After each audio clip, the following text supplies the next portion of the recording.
Before we turn to our next guest, I would like to just give a reminder to everyone that during this particular conversation, we will be talking about graphic violence that occurred, and want to give you the chance to make yourself feel safe in whatever you need, in whatever way you need to during this particular conversation.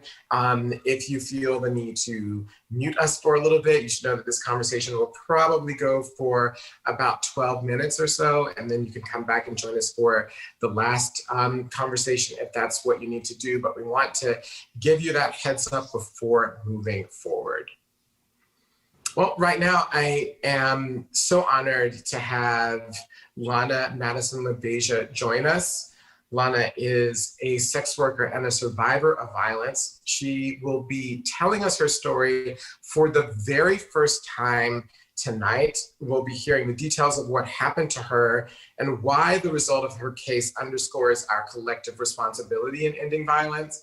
I want to say that we had planned to have Lana tonight as an anonymous guest, but just hours ago, she decided to come on camera to reveal her name as a sign of her bravery and her recovery, and also her inspiration to other people. And so I want to just thank Lana for that and bring you into the conversation. Lana, we're so glad to have you tonight. Thank you. Thank you so much, Amara, and providing this platform and safety for me to share my story. It's really important. And I also would like to thank Beverly from AVP.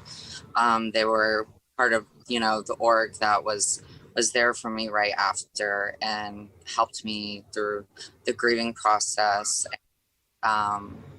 navigating the justice system that was not there. So, yes, thank you. Thank you for having me today. Of course, thank you. And I just want to remind our audience to please send your comments and your questions using the hashtag Lives at Stake or TransLash across Facebook, YouTube, and Twitter as well. So Lana, can you take us through what happened to you? What was the case of violence that was visited upon you personally? Okay, so I'm a sex worker, and I was on tour here in New York City for the very first time, and I had gone to an out call. To define that for people who aren't familiar with sex work lingo is when the escort or sex worker goes to the client's house or hotel room. And so he had me over at his place where he resided. And within, 30 minutes of hanging out and trying to, collect my my compensation for my time before, we went into, exchange the sexual services, I try to get that money up front so I'm not, scammed. And so we're hanging out, and by the third time I had, asked him for my compensation, and us hanging out for, 30 minutes with him trying to, watching me drink this drink that I was pretending to drink. He brings me to the third floor of his house where he said the money was, and so we were going to go up there to get it. He had been locking behind him 5 deadbolted doors, and I wasn't aware of it until, I end up making my escape. But when we get to the third floor, I kind of, I ask him, final time, I'm like, hey, as I'm like trying to, be, get things kind of going, he comes up from behind me. I see over the peripheral of my view to my right, him coming around with a box cutter going for my throat. And I turned, I didn't really know what was really happening, and not knowing, you know, this is real and this is happening to me. And I quickly responded by turning towards him and using my arm to grab his wrist that was going towards my throat, and I was able to, you know, keep him back from reaching it. And there was about a 5-minute like fight and like wrestle of me trying to escape. You know, that's your first instinct, is, you know, one, try to, you know, keep what he's attacking me with away from me, but two, also let me get the fuck out of here. And where am I? You know, this is my first time in the city, and it's just I'm lost, you know, and not really understanding the seriousness, you know, of like my life right here is being attempted to take away from me. So I tried to escape, and you know, he's the door was dead bolted, and that's when, you know, I realized the door was dead bolted. And so he had pulled my legs from behind, and I had ended all the deadbolts, you know, were deadbolts from like behind, and every room had that because the 3-story brownstone was all individually, you know, set up to where each floor could, you know, be locked. And so I was laying on my back and had to unlock that door, and it was 5 of those that happened, and he had cut my throat 5 times by the time I had escaped, and he threw me down 2 flights of stairs, and yeah, I survived it by a miracle. And so today, yes, this is my first time sharing this publicly and talking about it. And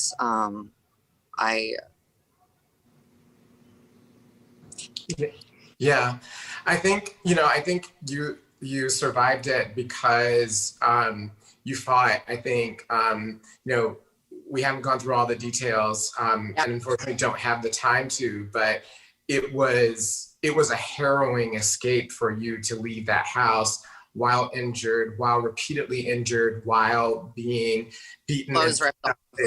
Yeah, probably out.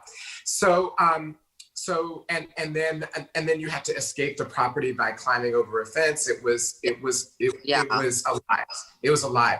I'm wondering, so you escaped, people found you, the police came, and unlike in so many cases, the police took your case seriously, and the prosecutor took your case seriously. I'm wondering what happened after that, and how you felt about the response from the police. You know, I'm in a white body, and I experience and navigate this world with privilege. And now with these institutions, police, you know, approach me, you know, they approached me from the very get-go and beginning. You know, I was very nervous and on edge, me being a sex worker, and how, you know, the police were going to treat me and respond to it.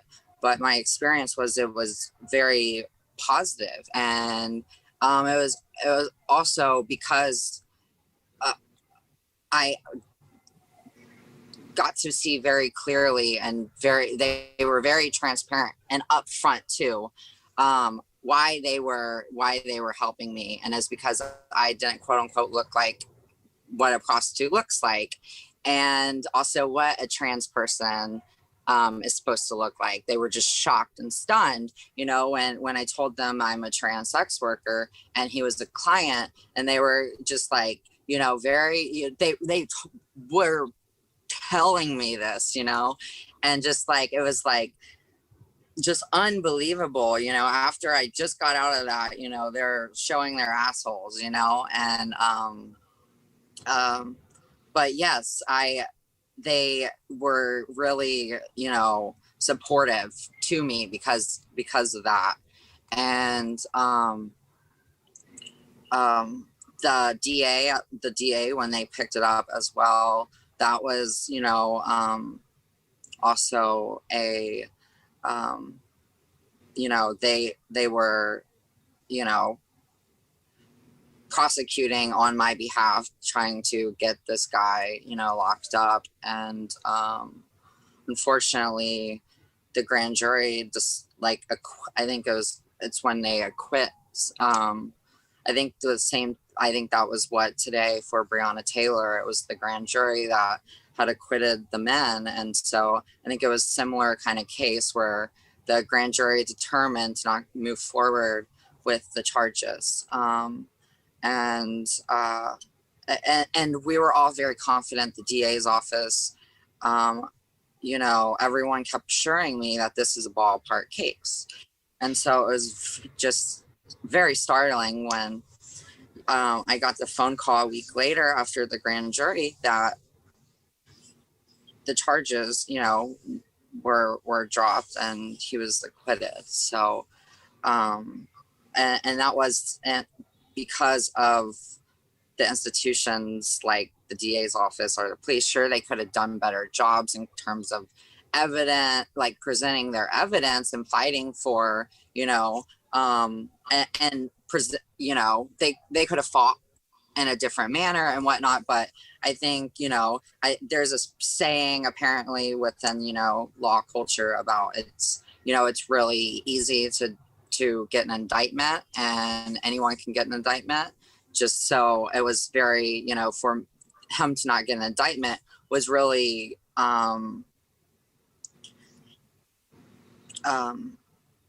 telling in terms of, you know, of the prejudice of a jury and a bias when they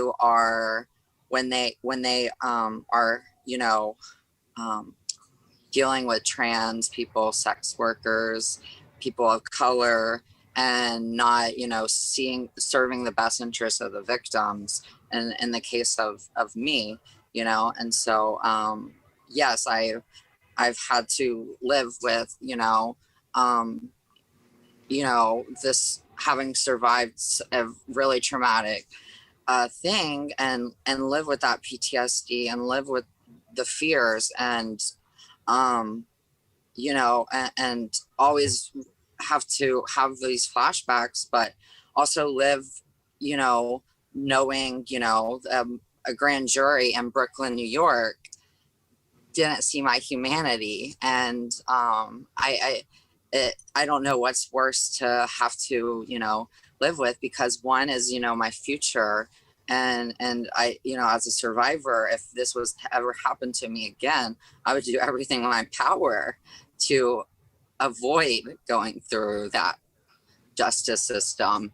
And that's also something going forward in my life. What does justice look like? And having to put a new lens on my face and reframe, kind of what I had always thought and what justice was, taught to me, and reframe it and really, see it in a different light of, how do I find justice for something like this? And, that's been, in terms of navigating the world and healing and with my road to recovery from this act of violence, it's been that, and asking those questions. Yeah, I think it's really important, all of the things that you have taken us through, particularly the impact of the violence on your life, because I think that one of the things that gets so lost in these conversations about violence and about death of trans women is the understanding that, as you said, that trans people, trans women are human beings. And consequently, telling people tonight how it's impacted your life has been really consequential. And also this piece that you just shared about the damage that not receiving justice through the justice system has had, and how it would make you skeptical in reporting anything that might happen in the future, which is also, I think, a reality. One of the things I think I just wanted to highlight for people, because I think it's really important, is that, you know, essentially the only thing that you were asked by the grand jury or to explain to the grand jury is whether or not you were a sex worker or not and what that meant. And so that seemed to be a big way that they judged whether or not they were going to hold this person who had kidnapped you and had tried to kill you to account. That seemed to be, and I'm just wondering if you can just tell us that experience when you went in and they just asked you, I think one or two questions. So, you know, we spent about 6 hours that day with the DA trying to prepare me and, you know, get what he was gonna, you know, ask me. You know, we spent 6 hours of him re-traumatizing me pretty much. And by the time I got before a grand jury, I don't know if he just didn't want to continue because I was too shaken up, but he asked me like 3 or 4 questions, which was, what was my name? What do you know, and what do I do for a living? And I tell him I'm a sex worker. And then he asked, what is a sex worker? Define that to the grand jury. So I define, you know, I sell sex for money. And then the next question was, oh, what happened to you? And this was right after the assault, you know, about 6 weeks after. So I still had, you know, knife slashes on my throat. So I just unwrap my scarf and show the grand jury. And I'm like, do I need to go any further? Well, then the next day, the grand jury, the assailant shows up to the grand jury and gets to tell his whole side of BS, whichever that was. And I, you know, this is all undisclosed. Everything is, you know, private and kept private. So I don't know what he says. And I don't know how many minutes he's before a grand jury to persuade them with whatever, you know. And but I mean, I do know what he said because but this was all off the record. But the DA and the cops had already prepared me, you know, under the table of kind of being like, just so you know, and you're not thrown off, but like he's gonna be claiming you're, you know, a hooker was trying to rob him, like, you know. And I'm, you know, well, how did I end up in the 3rd floor, but, you know, with trails of my blood down, you know, stairs. So it's just like, and that's what, you know, was supposed to like that should have easily just been rebutted. And yes, the grand jury or the DA's office failed in the sense of I wasn't able to, you know, they weren't fighting with all the evidence of being, you know, like I just don't know how it wasn't clear to a grand jury. And but also it was how the assailant went and spoke. Usually what I've been told from like AVP lawyers were that the assailant never goes before the grand jury. Their lawyer usually will keep them, but this guy is a sociopathic, you know, serial attacker. And I'm glad I'm here today because, you know, I can share and I've lived his story, but I am so afraid he's going to strike again. And he made some, you know, very, you know, insinuating comments about how he's tried to see other girls. Also, an escort agency had him blacklisted for getting very violent with their providers. And so, you know, it's like he's a cold-blooded killer. And the cops had told me that when they interviewed him. They pulled me outside and were like, sweetheart, my 6 years as a detective in Greenpoint, I've never met a psychopath. And just by interviewing him, it was like a cold-blooded killer I was interviewing. And that was just chilling down my spine as I'm telling that. But in that moment, I was thinking of, you know, I never wanted to ever see one person could be responsible for something this sadistic. To me, I always saw everything as, you know, there's something much larger that is why he did it. I was thinking I was a victim of someone trying to traffic me, but, or, you know, it didn't make sense. And the cops were just telling me, no, sweetheart, sometimes it's just as simple. There's sick, evil people out there, and you're a trans sex worker, and they were targeting you for that reason. And yeah. Well, I wanted to just thank you for telling your story, for trusting us, trusting me to come on and to share your story tonight.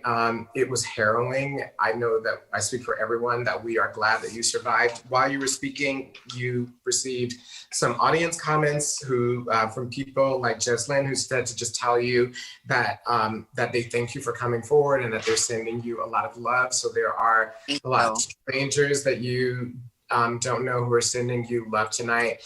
And I know that one of the reasons why you wanted to come forward was that you wanted to let people know that this person was still here and free in Brooklyn, and you wanted to warn about what's possible, what's out there. So I live in Brooklyn, and I live here now, so I'm not gonna run from my trauma, and I'm here, to face, it head on, and honestly be as close as I can, to the place that is the most terrifying, and reclaim my power. And the moment I moved here, it was, the first day, it was like, your power never left you, and it's always here. And so if I could tell anyone listening, it's, yes, we all have power in us. And so thank you for giving me this platform. Thank you so much. And thank you for leaving us with that extremely powerful message about the fact that we all have power. I know that I speak for everyone where we wish you all the best in your recovery and dealing with your trauma, and in reclaiming your power even more. Thank you so much for joining us. Bye. Bye. Bye. That is Lana Madison Labeija, who is a sex worker and a survivor of violence, who told us her story for the very first time tonight. You're watching Lies at Stake.